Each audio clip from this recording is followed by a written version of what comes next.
Coming to you live from Studio 306, this is The Minnesota Show. Good evening, everyone. It's November 2nd, and welcome to The Minnesota Show. We'll be bringing you the latest news in Minnesota life and politics. We're dedicating today's show to getting you prepared to take Grandma to vote tomorrow, because God knows you weren't planning to. Also, call your grandma. Here's the latest on the governor's race.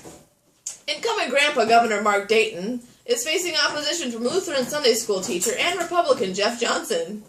The passive-aggressive race also includes Independence Party candidate Hannah Nicollet. Nicollet was excluded from the last debate by the Duluth Area Chamber of Commerce because, quote, "America, two parties, this ain't fancy Germany." Republican candidate Jeff Johnson has repeatedly emphasized his commitment to bringing pipelines to Minnesota, really bringing home his statement that the buck stops with him, because literally the buck can't get over that thing.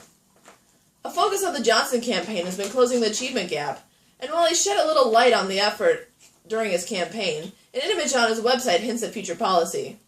Apparently he's just blurring all the black kids so they take up more space on the graph. Resident GOP huckster, whatever that may mean in the cavern that is Mark Dayton's mind, has been accused of trying to be everything to everyone. One moment reasonable and moderate, and hysterical and Tea Party like the next. Kind of like my ex-boyfriend. What do you want from me? In his second debate with Mark Dayton, Johnson stated that someone needs to stand up for the middle class, and he is going to be that person. When asked to define the middle class later in the debate, he had trouble coming up with an answer, earning him the vote of Tony, the college freshman, who also slept through all the lectures, only to wake up to the final debate being like, what? Commissioner Johnson also wants to make sure that taxpayer dollars are not being wasted, unlike the coffee he buys and reportedly doesn't drink. Come on, Commissioner. Oscar the Grouch can only take so much before he freaks the fuck out. Governor Dayton, on the other hand, is focused on making sure all state services work smoothly. Dayton recently released an ad heralding a successful revamp of state park reservation service.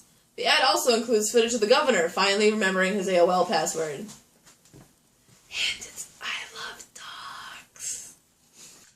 The race for U.S. Senate between vaguely Semitic Keebler elf Al Franken and conservative investment lizard Mike McFadden is heating up. Al Franken has served as Minnesota's senator since July 2009. After a close race, ballot recount, lawsuit, Minnesota Supreme Court ruling, jousting contest, game of horse, and a best-of-5 pickleball match against Republican Norm Coleman. Franken came out victorious in the end, preparing him for 6 years in a do-nothing Senate as well as this rough-and-tumble race. The other candidate for senator is Republican Mike McFadden. McFadden is co-CEO of Lazard Middle Market, a Minneapolis-based investment bank, entering his first bid for public office.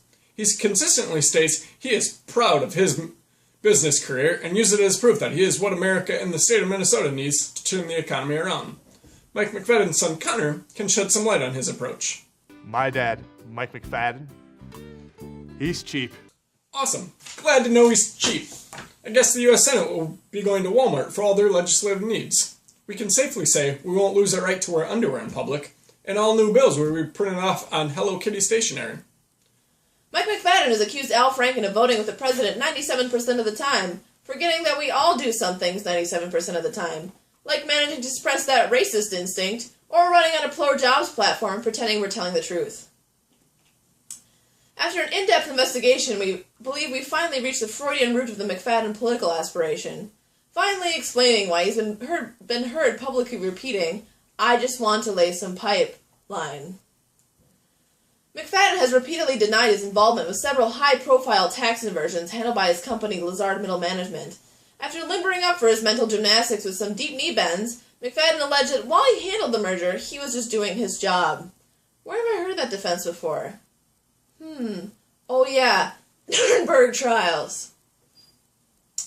So, Mr. McFadden, we figured out a way you can right yourself with the voters and the giant lizard god you serve. Please use a tiny smidgen of the $11 million you made off of ethically dubious and hypocritical tax inversions and pay off our school loans. Thank you. Early in the race, McFadden released an ad proposing a unique solution to the Affordable Care Act that he is so against, called Stitches.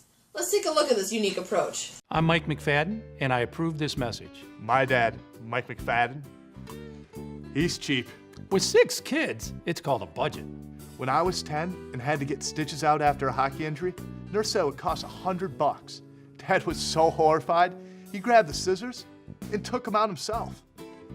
You lived. Well, I guess that's one way to tackle healthcare in our country. Self-medicate. But I get the feeling that Mr. McFadden would be opposed to the type of self-medicating I have in mind. Also, I wonder what his treatment plan would be if one of his kids got Ebola. Would he just pump him full of homemade Imodium and tell him not to puke on that $3,000 chair? Well, that wraps up this edition of the Minnesota Show. Here reminding you that the GOP is the morbidly obese elephant riding on the back of the bicycle built for two, refusing to pedal. But let's be honest, its feet don't even touch the pedals anymore. We'll see you next time, and we'll leave you with this. He may not be perfect, but do we really want some unknown new guy? I'll stick with the evil maniac I know, thank you.